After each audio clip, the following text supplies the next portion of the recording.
I'm sorry, is that my choice? No. All right, let's go. Let's look at these. All right, first question. All right, differential equation, slope field. All right, draw the solution curve through the point 0, 4. All right, remember, no arrows. Follow the directions of the line segments, and you'll get the point, which is nice. Okay. At least I'll get 1 point. I know. Be careful. All right, so you're going to follow it. Okay. Yeah, like I keep going.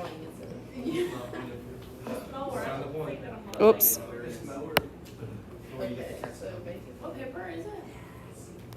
Okay, something like that, or you can bring it all down through the middle, that last part. Okay, so something like that's what they're looking for. All right, that was worth 1 point. Okay, let's see.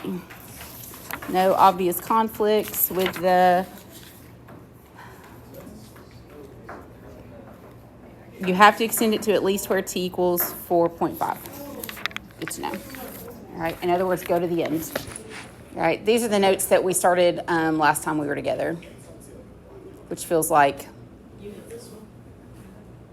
think it was Friday of last week. Yeah, the FRQ Blitz. I can't talk. You were a different person? Yeah, you had much more hair. Okay. So get the slope field question, okay? Get that one. Usually there's 2 points that you have to draw through. This time it was only 1, which was nice. Okay. Alrighty, so let's look at this one. It says for t between 0 and 5, it can be shown that h of t is greater than 1. Find the value of t between 0 and 5 at which h has a critical point. Determine whether the critical point corresponds to a relative maximum, a relative minimum, relative maximum, or neither, and then justify your solution. Okay, justify your solution. So we know, based on what they told me, okay, that h of t is greater than 1, okay? And then if we want a critical point, that means dh dt must equal what? 0, okay? So that being the case, we look up here at our problem that they gave me. In order for that whole derivative, okay, that whole differential equation to equal 0, what part of it has to equal 0?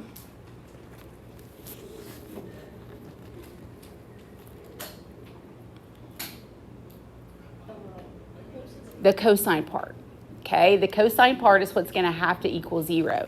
So we can solve dh dt equals 0 by simply looking at cosine of t over 2 equal to 0. Okay, so if we're thinking about a critical point, where are the places, right, between 0 and 5? We've got to think about that. So on your unit circle, 5 would be a little past pi, right, because pi is 3. Right? So we're basically solving then between 0 and pi, correct? Okay. So that would happen when this angle is equal to pi over 2. And so to solve for t, what would I have to do? Multiply by 2. So it's going to happen at t equals pi. Okay. So this is a critical point. Okay. Now, to determine whether or not it's a maximum or minimum, we've got to think about the slope field itself. Okay, we got to think about that slope field itself. And if we notice around 3, okay, you can see those slopes of 0, which would be around pi, a little more than pi. Okay. So let's talk about what the slopes do around that point from the slope field. Okay. Are they positive or negative slopes to the left? Looking at the slope field of that red line. They are negative slopes. They're positive, sorry. I said it wrong. They're positive slopes. All right. What about to the right? Negative. They're negative slopes. So that means I'm changing from increasing to decreasing. So increasing to decreasing, is that a maximum or a minimum? It's a maximum. So this is what we would say. Okay. for the justification. So dH dt is greater than 0 when t is between 0 and pi, which means h of t is increasing. dH dt, that should be a capital H, is less than 0 when t is between p and 5, which means h of t is decreasing. Okay, therefore, t equals pi is the location of a relative maximum.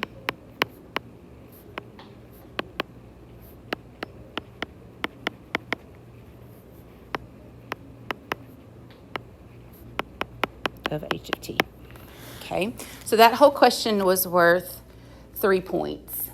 Okay, it came from a couple of places. You got 1 for the critical point, and if that's all you could do, great. Okay, you at least got a point there. All right, the second point came from these signs. Okay, so it had to have both. All right, where is it greater than 0? Where is it less than 0? And then your last point was in your final answer with your justification, talking about increasing and decreasing. So that one a little more complicated in terms of getting that. Now, you could have also done the second derivative test. It would have taken you a lot longer to take that differential equation that's up there and do a second derivative. It would have been really gross, all right? But that would also tell you about a maximum or minimum, if it was positive or negative at pi. So this graph, is that the graph of just h of t? Or? No, it's dH/dt. Remember, a slope field is a graph of the derivative. Okay. Yeah, so that's the graph of dH/dt.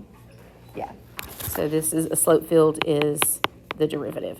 So that's why I can look at it to get the signs of the slopes versus having to plug stuff in. Okay. And then the last part's a differential equation. Okay, the last part's a differential equation. So we're going to have to do all the work that goes with that, okay? And it's worth 5 points. So if they give you one where you have to solve a differential equation, it's going to be worth a butt ton of points, okay? And I think you're probably better at that part than you probably were about that whole maximum question that was right there. So let's do C for separation of variables. Okay. So on C, it wants me to solve that differential equation, dH dt equals 1/2. Oh, I haven't seen y'all. My nephew got to come home. Yes, and during his last treatment, he had no side effects, which was great. And then afterwards, they did his maintenance medication. And when they were doing his maintenance infusion, his double vision corrected. Oh. So he's not even seeing double anymore. So he's feeling good. They're going to let him start back to school with half days. And then finish, because they go to school until like the middle of June. So, yeah. But they don't start until after Labor Day. So they get their month in June versus whatever. All right. Anyway, but that was good news. All right, dH dt, h minus 1 cosine t over 2. All right, it also gives me the initial condition h of 0 equals 4. Probably going to need that. Okay. All right, here we go. So when we want to solve a differential equation, a separate differential equation, we move all the h's and dh's to one side, the t's and dt's. I'm going to leave that 1/2 where it's at. Okay, so this is going to give me dh over h minus 1 equals 1/2 the cosine of t over 2 dt, right? Once we do that, we're ready to integrate. Right? When we look at that left-hand side, because I've got that h minus 1 in the denominator, what are we probably dealing with right there? ln, okay? Probably dealing with ln. I do have to consider the derivative of the denominator. What would be the derivative of h minus 1? Just 1, so I don't need to add anything. Okay, so this is going to be natural log absolute value h minus 1 equals. On the other side, it's a composition, all right? Cosine's the main function. T over 2 is inside. Check the derivative of the inside. What's the derivative of t over 2? 1/2, and it's already sitting there. So again, I don't have to do anything special. All right, everything I need for the composition is there. So what would be the antiderivative of cosine?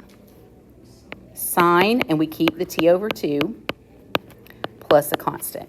Okay, so that one was nice. We didn't have to do any substitution. We didn't have to fix any integrals. All right, once you get here, this is where you want to use the initial condition to solve for c. Okay, so don't solve anything out yet. Let's plug in what they gave me. H at 0 is equal to 4.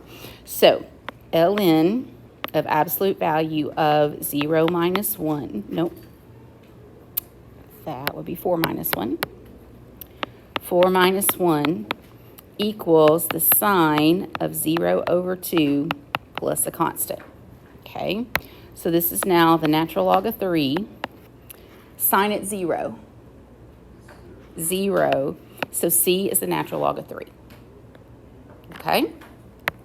All right, so let's plug that in. So ln, absolute value of h minus 1, equals sine t over 2 plus the natural log of 3. All right, now we need to solve for h. What are we going to use? E. So I get the absolute value of h minus 1 is going to equal e to the sine t over 2 plus the natural log of 3. Okay. Now, before I go much further, remember when we end up with that whole side in the exponent, what's true about e's and ln's? They cancel each other out, okay? So I really end up with absolute value of h minus 1 equals 3e to the sine t over 2. Okay. How do we get rid of the absolute value? Plus or minus. So I get h minus 1 equals plus or minus 3e to the sine t over 2. And then to solve for h is going to equal 1 plus or minus 3e to the sine t over 2. But because they gave me an initial condition, I can't leave the plus or minus. I got to pick the right one. Okay? So I want to end up, my original condition was h at 0 equals 4. All right? So in order for that to happen, for me to get a positive 4, what needs to be true about this 3? Does it need to be positive or negative? Positive. So my actual function, h equals 1 plus 3e sine t over 2. Okay? So here's where you get your points. I like these because I think they're interesting. Okay? You get 1 point for separating the variables. You get 1 point for the antiderivative. All right? You get a point for the second antiderivative. Okay, so you get a point for each side. That's nice. Okay, so that's 3 points even if you couldn't do anything else. Okay, then you get a point for the constant of integration using that initial condition, and then you get a point for the final answer. All right, so 5 points. Okay, if those come up, we need to try to take those if at all possible. All right, they will help. All right. So you will for sure at some point along the way see a differential equation that you're going to have to solve, all right, with separation of variables. Question about that one. That was a good question last year. Okay. All right, let's look at the next one. All right.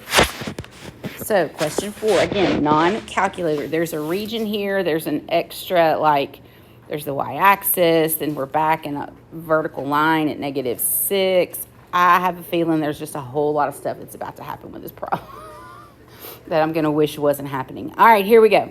So the graph of the differentiable function f is shown from -6 to +7, has a horizontal tangent at x equals -2, and is linear between 0 and 7.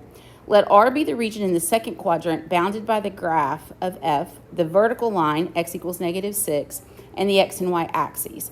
Region R has area 12. Okay, I'm probably going to have to use that. Okay, can I get the area of this region over here? Yes, okay, because it's linear, I can. Again, I don't know that I need it, but I know that I could find it. And then could I get the area of this region over here if needed? Yes, okay? So there's lots of regions here that we can get area of should I need them, okay? So because this is linear, we should be able to find the slopes and do what we need to do to get distance and all that good stuff, okay? All right, so just thinking about what we got. So g is the function defined by integral from 0 to x of f of t. Find these values. All right, so here we go. We're going to do we want -6. So I want g of -6 is going to equal the integral from 0 to -6 of f of t dt. Well, I don't like those boundaries, so what can I do to fix it? Switch them and throw a negative out there. So to go from -6 to 0 of f of t dt. Do we know that area? It's 12. So I'm going to get -12. Okay, that's a point. All right. Then it wants me to do g of 4. All right, so g of 4 is going to be the integral from 0 to 4 of f of t dt. Lucky for us, that's a triangle. Okay, so there's that region we talked about we're going to need. Right, so it would equal 1/2. The base would be 4. The height would be 2. And so we should get 4. That is a point as well. Okay. All right, last one is g of 6. Now, because I've already done the integral from 0 to 4, is it legal to go the integral from 0 to 4 of f of t dt plus the integral from 4 to 6 f of t dt, just to save myself some time? Yeah, completely legal. I already know the first one is 4. The second one, all right, is I'm going to go from 4 to 6. What's going to be true about that area, though? It's going to be negative, okay? So I'm going to actually change that plus right there to a minus. And I'm going to do 1/2. The base is 2. The height is 1. And so I should get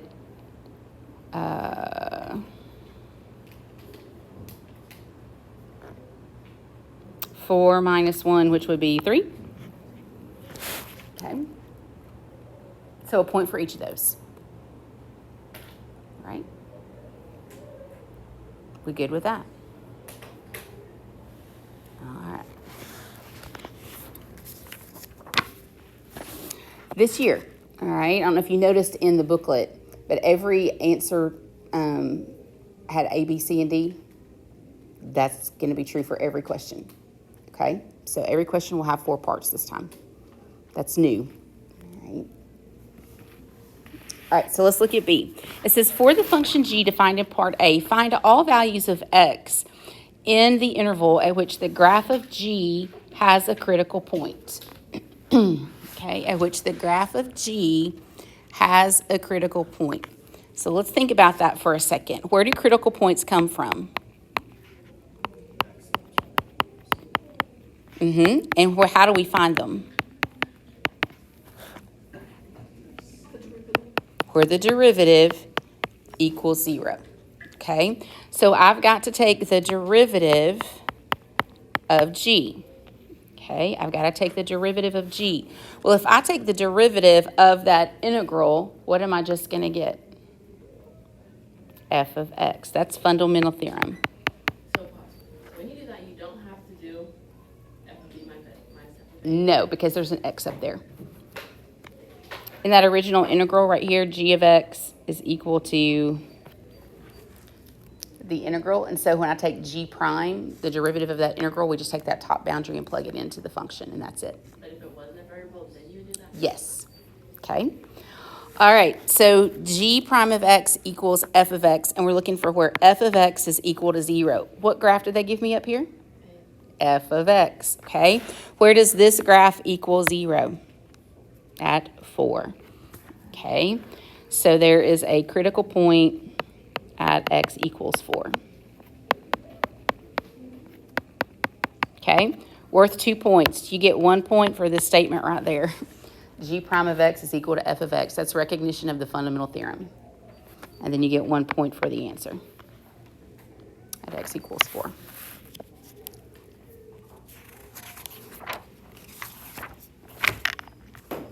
All right. So let's do another one. Okay. So then part C says the function h is defined as the integral from negative 6 to x of f prime at t. All right, we want to find the values of h at 6, h prime at 6, and h double prime at 6 and show the work that leads to our answer. Okay, so h of x is equal to the integral from negative 6 to x of f prime at t dt. Okay. So we want to find h, are they all at 6? At 6. All right. So what I'm going to do is I'm going to plug 6 in for x. Okay. So this is going to be the integral from negative 6 to 6 of f prime at t dt. Now this is that other part of the fundamental theorem that you're thinking about, Oak. Okay.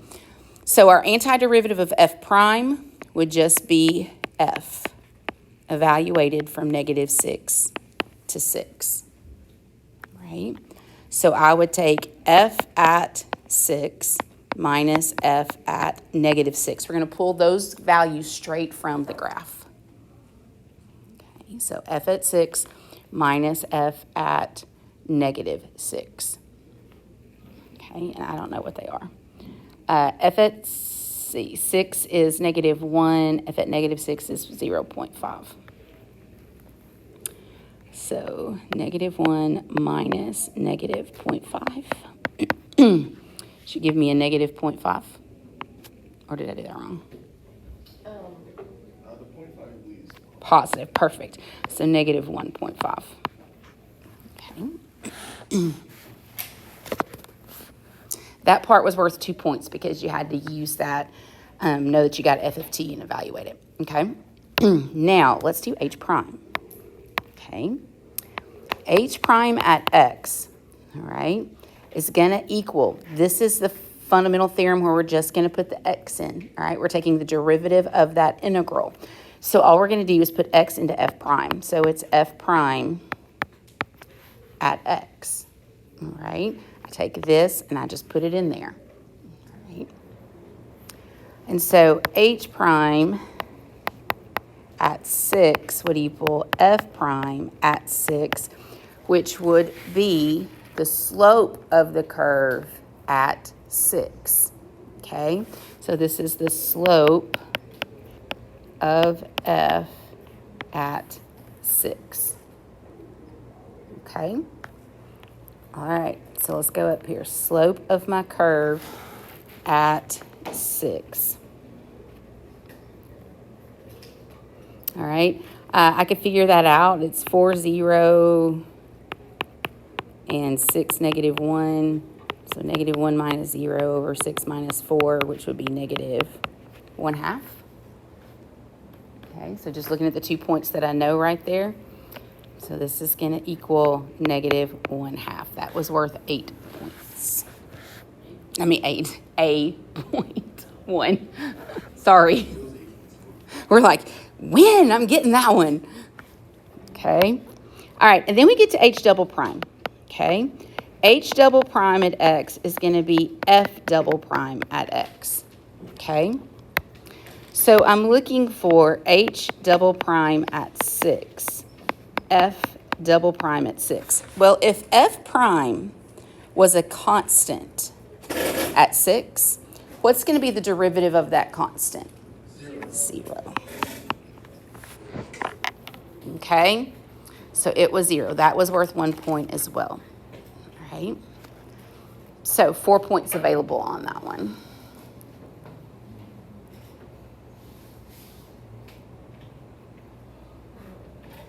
That's a good problem. I'm not sure if these are that actually. Okay. How do you know that the second derivative is equal to the second derivative? Is that also fundamental? No, that's just me taking derivatives. I knew h prime was f prime. So then h double prime would have to be f double prime. Yeah.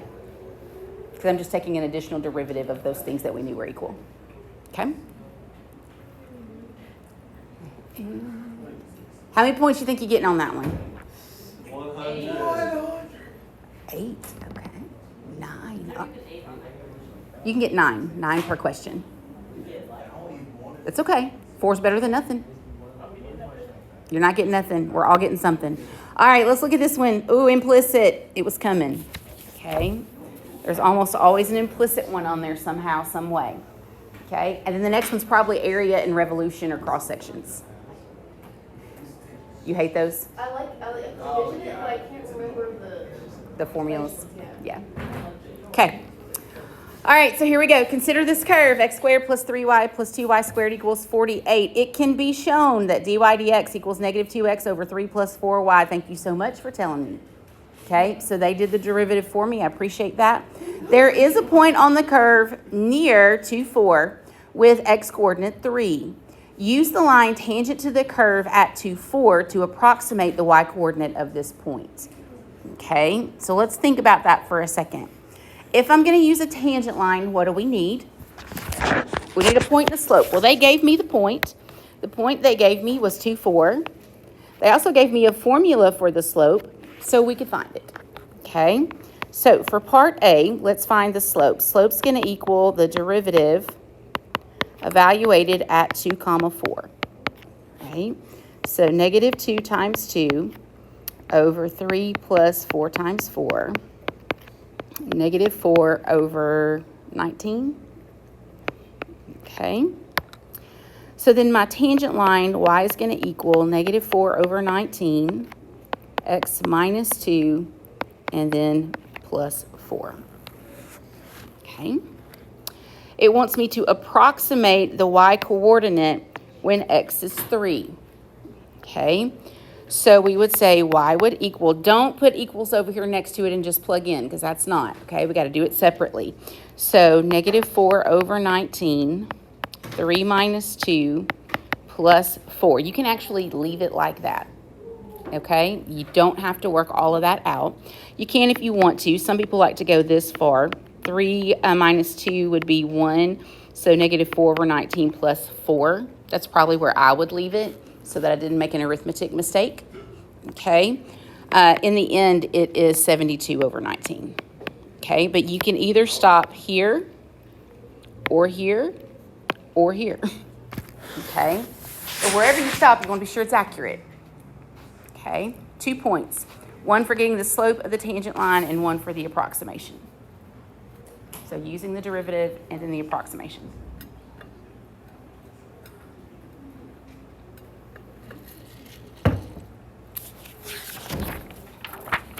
How'd you do on your micro, macro practice tests? Micro good. I've taken micro. That's what I'm saying, I'm going to be all by myself tonight. My family's going to the Metallica concert. What? Oh, I forgot. Because I'm not, no. I'm going to AC/DC on the 20th, though.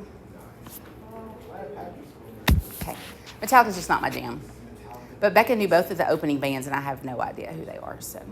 Do they also play on Saturdays? Yes, they're going to both.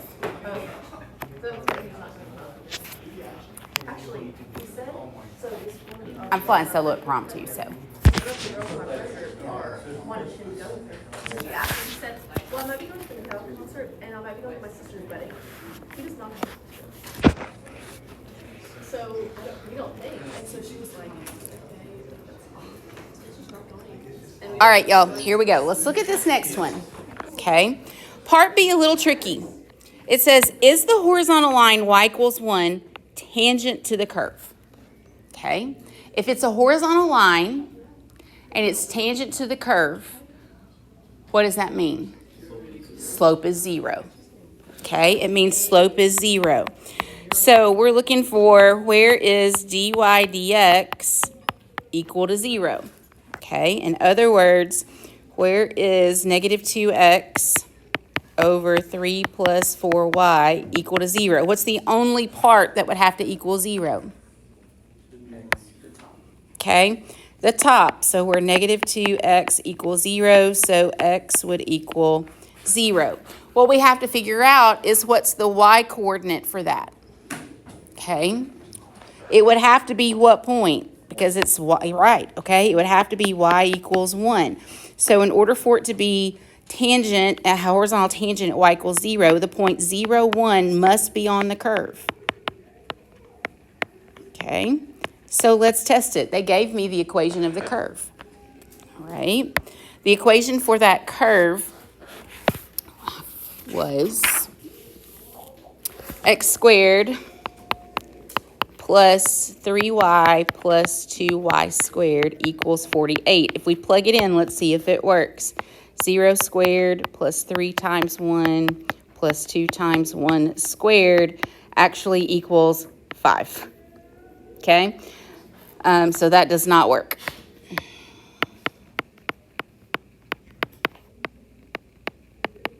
Okay. Does not work. It was supposed to be 48, and we got 5.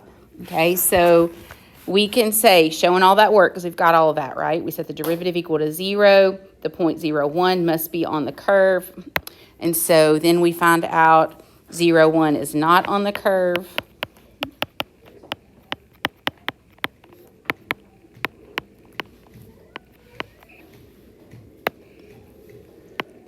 Therefore,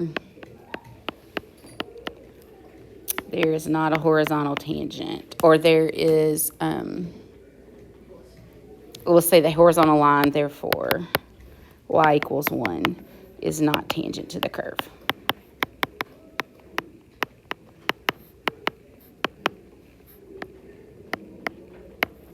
Okay. That one was worth 2 points. That felt like a lot of work for 2 points, ain't gonna lie. Okay. That felt like a lot of work for 2 points. Okay. If you could, you got 1 point for considering dy dx equal to 0. I'd be cool with that. Okay. So that was just that first part that we did and not the last part. Okay. All right. So the derivative equals 0 when it's in the numerator and it doesn't exist when it's in the denominator? Yes. All right. Next one.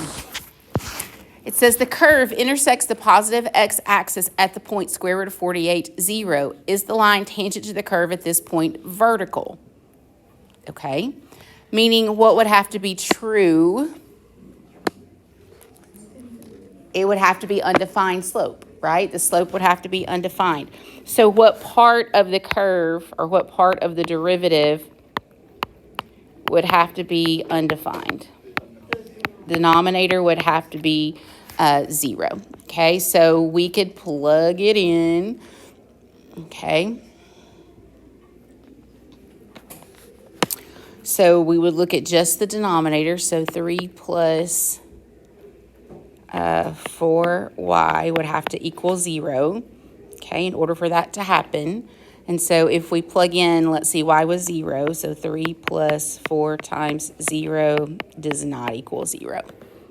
Okay. And we would say the slope at this point is not undefined.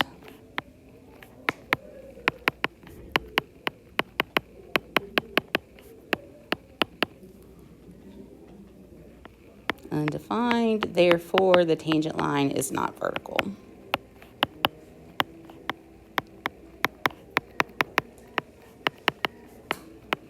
That was worth 1 point. Okay. And it mainly comes from knowing that the denominator would have to equal 0. Okay.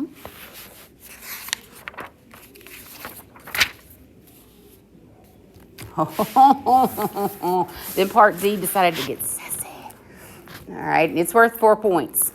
All right, so let's see what we can get credit for. All right, because you might be surprised. All right, then we get to part D. Okay, And part D says, for time greater than 0, a particle is moving along another curve defined by the equation y cubed plus 2xy equals 24. At the instant the particle is at the point 4,2, the y-coordinate of the position is decreasing at a rate of 2 units per second. At that instant, what is the rate of change of the x-coordinate of the particle's position with respect to time? This is a related rate. Okay, that means everything gets a d something dt. Okay, that's what it means.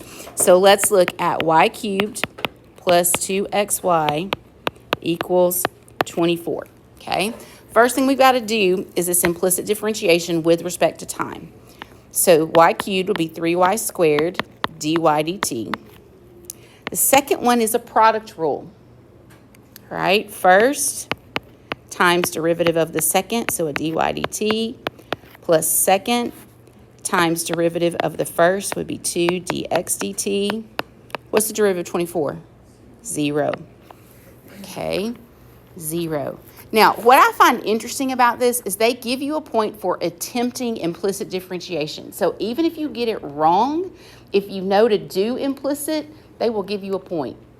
That feels like a freebie right there. Okay? I'm just like, really? Okay, and then you get their second point for getting it correct. So you get 1 point for knowing you got to differentiate with respect to time. And I think that comes from the product rule right there, that you might miss the product rule. So as long as you showed you were trying implicit, you would get at least 1 point. Everything else is going to be wrong, but you would at least get 1 point. Okay? So I like it when they throw me a point like that. Okay? So right now we're up to 2. Okay. So then it gives me some information. It tells me that at the point 4, 2, dy dt is decreasing. So what does that mean is true about that rate of change? It's negative. Okay, it's negative 2. All right, and we want to find dx dt. Okay, so let's plug in what we know. So 3 times 2 squared times negative 2 plus 2 times 4 times negative 2 plus 2 times 2 dx dt is equal to 0. So we're going to do some arithmetic. Negative 6 times 4 would be negative 24 minus 16 plus 4 dx dt. Okay, so that's going to give me what? 40, negative 40. So 4 dx dt, if I move that 40 over, it would become a positive 40.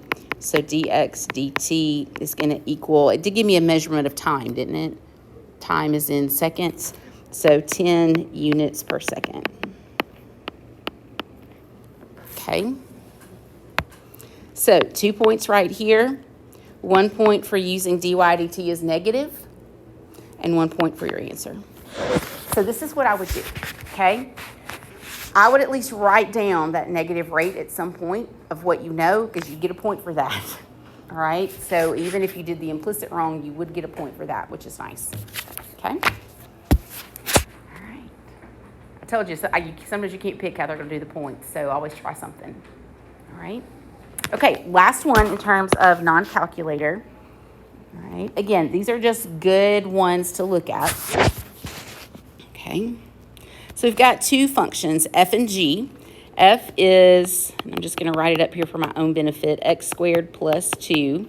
G of x is x squared minus 2x. Right? So it says, let R be the region bounded by the graphs of f and g from 0 to 2, as shown in the graph. Right? But do not evaluate an integral expression that gives the area of region R. So, these are my favorites. Okay? So on A, I'm doing area. All right? Area is just top minus bottom. Okay? It's nothing extra. There's nothing squared. There's no pi's. There's nothing. Okay? So the integral from 0 to 2, all right, I would legit write it like this.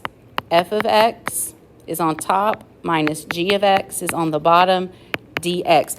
Don't put in all the other stuff. You don't have to, okay? They told you what f was. They told you what g was. You're just subtracting the 2, okay? 2 points. 1 for what you put inside and 1 for the boundaries. Okay, so 2 point question right there just for writing it. All right. All right, now B, we're going to change it a little bit. Okay, B's going to change. So on part B, it says, let S be the region bounded by the graph of G and the x-axis from 2 to 5. Region S is the base of a solid, so we're going to build something on it. Okay, for this solid, at each x, the cross-section perpendicular to the x-axis is a rectangle with height equal to half its base in region S. Find the volume of the solid. Show the work that leads to your answer. So then we'll work on this one. Okay. All right, here we go.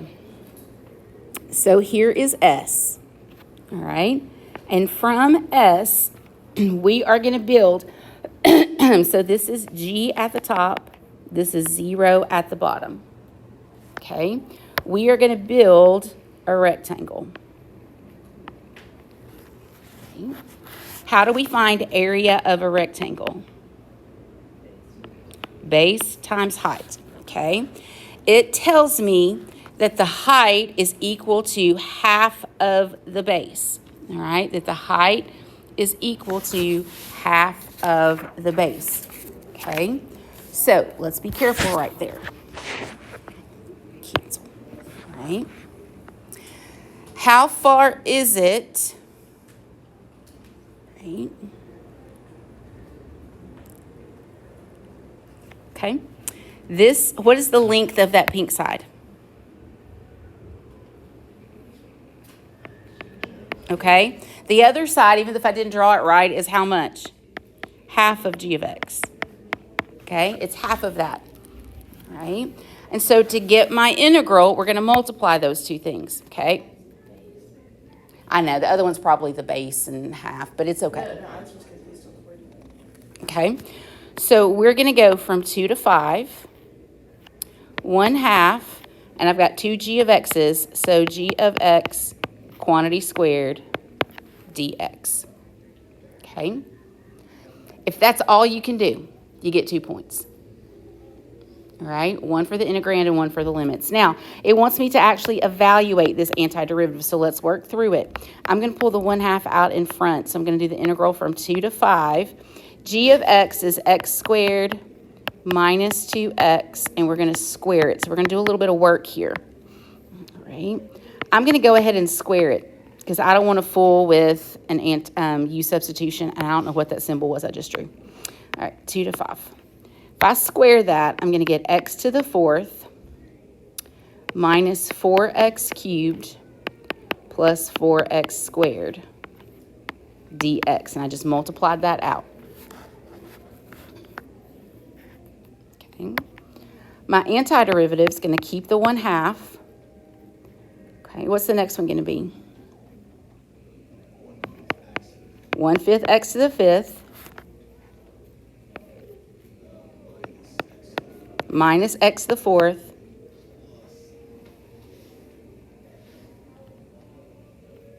X going to go to the 3rd. So 4/3 x to the 3rd. Okay. And we're going to evaluate from 2 to 5. Okay. All right, here we go. 1/2. I'm going to plug in the 5. 1/5, 5 to the 5th. Minus 5 to the 4th, plus 4/3, 5 cubed. Remember, this is a non-calculator question. I don't want to do all that arithmetic, okay? But once I plug in the numbers, I don't even have to simplify them, okay? I don't want to do 5 to the 5th, okay? I'm just going to leave it, all right? Minus, I'm going to do my next parenthesis, but you got to be careful with your grouping symbols, right? So I'm going to have 1/5, 2 to the 5th, minus 2 to the 4th, plus 4/3, 2 cubed. You would need all of those symbols to stop there, but you could. You don't have to do that arithmetic, right? If you're brave enough to take it all the way out, it's 4/14 over 5. Okay, I can tell you right now, I would have stopped. Okay, but you cannot stop until you plug, all you have left are numbers. Okay, you have to plug them in. If there were a cosine in there, we would have to evaluate that cosine. Okay, then you can stop. All right, so you got to get it down to no mathematical functions.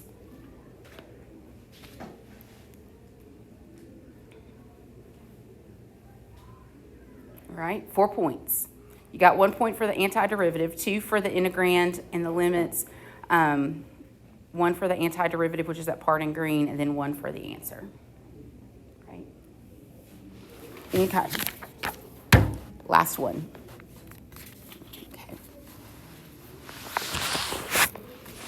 Okay. Are we ready? Last part, craziest part. This is where we're going to rotate it. Okay. It says, write but do not evaluate an integral expression that gives the volume when S is rotated about the line y equals 20. So I'm going to go back up here for a second and look at it. Okay. So I'm going to take this S region and I'm going to rotate it around the line y equals 20. Okay, now, this is my axis of revolution. Okay, is there going to be space between my axis, and my region? There is. So this is the washer. This is where we're going to square the big radius, square the little radius. Okay, so here's my big radius. And then this pink one is going to be my little radius. All right, so we're going to use pi, all right, because we're doing donuts. We got to think cylinders, all right? So I'm going to look at this. What's this green radius going to be? Top minus bottom would be 20 minus 0, or just 20, okay? What's the pink one going to be?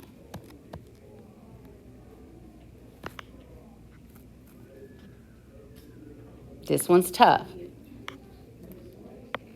We got to do 20 minus g of x, okay? Because we got to take 20 goes all the way down. G of x is where it stops, okay? So 20 minus g of x, and that's the hard part on that one, okay? Because you got all that space.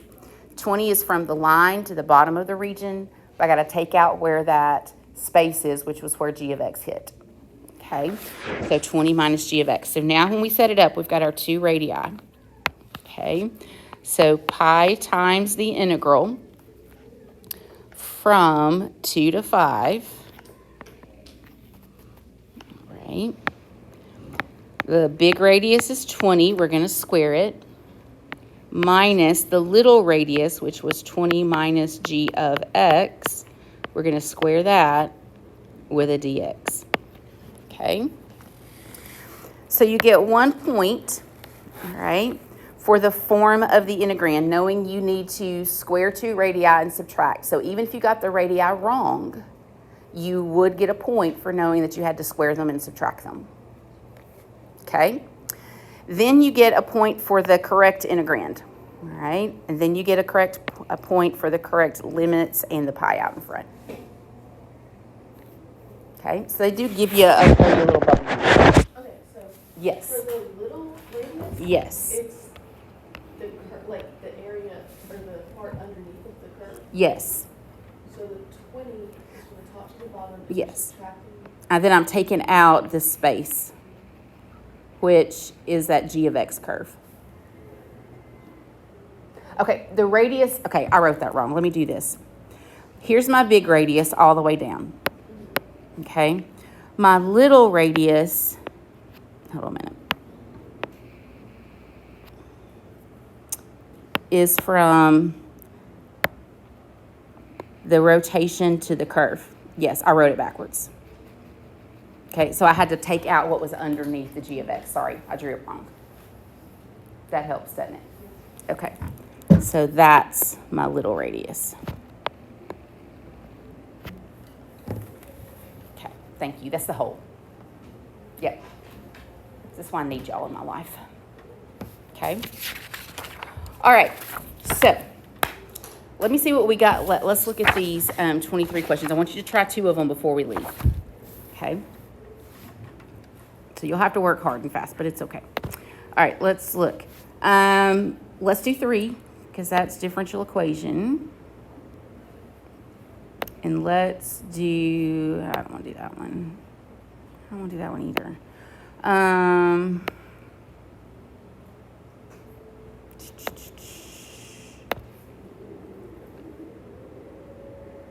Let's do 3 and 6 since those model most what we just did.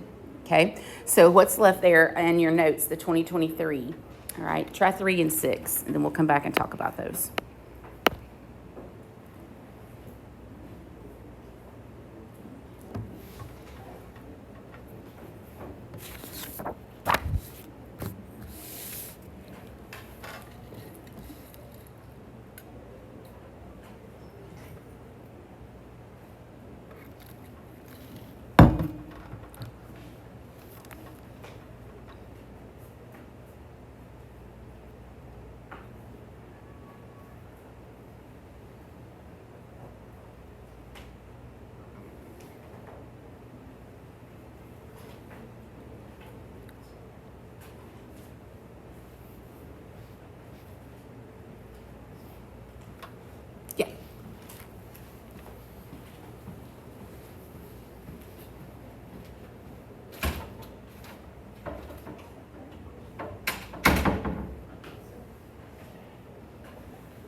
Bless you.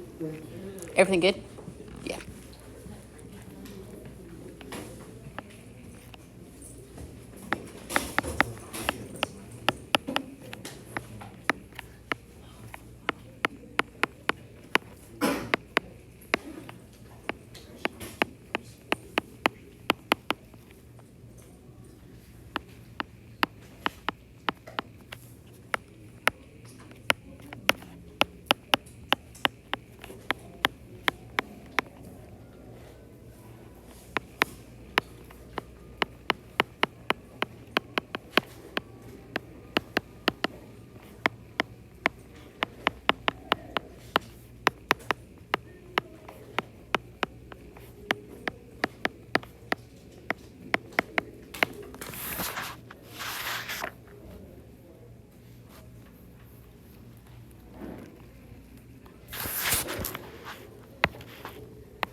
What did you say, do 5 or 6? 6.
That's hard.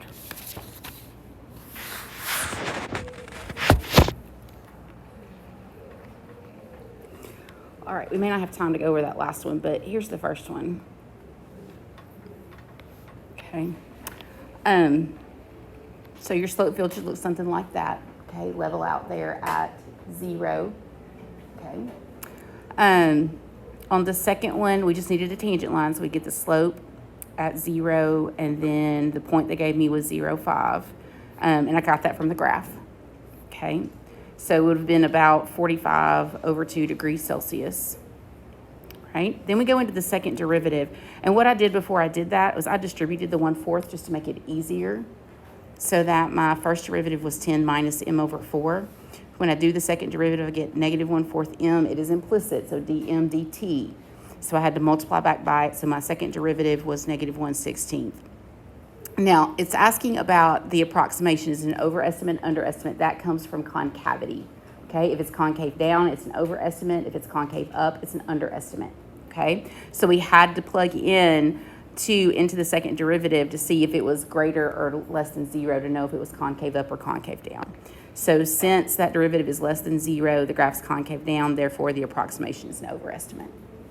Okay, and then with this integration, it was hidden ln, but on that left-hand side, you had 40 minus m on the bottom. So the derivative of that minus m means I'm missing a -1, so I had to balance it inside and outside. Okay, so that's where that purple negative came from.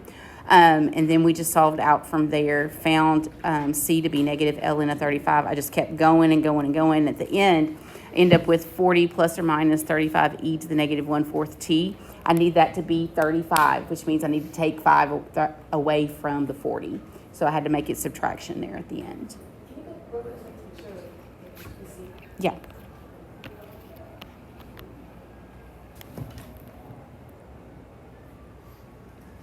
Okay. All right, so in the packet that went with this, there was a... Yes, ma'am. Okay. Yes, ma'am. Yes, ma'am. All right. Bye. Was Miss Coots. So there were some more, all right, like 3 years worth of non-calculator. Play with some of those, okay? The answers to the solutions are on there from Friday. And I'll post the 23 solution guide as well for today, okay? So you can have access to those and look at those, okay? Tomorrow we're going to work on the big 3 theorems, IVT, MVT, EVT. Look at how they show up in multiple choice and free response. Okay, so that's what we're going to do tomorrow. And then I just need feedback because you guys are going to kind of be in and out over the next few days. Some of you will be here, some of you won't. Like, you know, on the days that you have afternoon tests, are you planning to come to school that morning or not? Like, I just need the heads up on what the plan is. But whoever's here, we will work. So do you want more free response or do you want more multiple choice? So think about that, okay, so that next week I can kind of figure out where we want to go from there. Do we want to play a game one day? I'll work on that. Right? Okay, but it just depends on how many people are here. Okay, all right. Okay, you're gonna do great. I'm excited. All right, and I'll get that last practice test graded for you guys as well.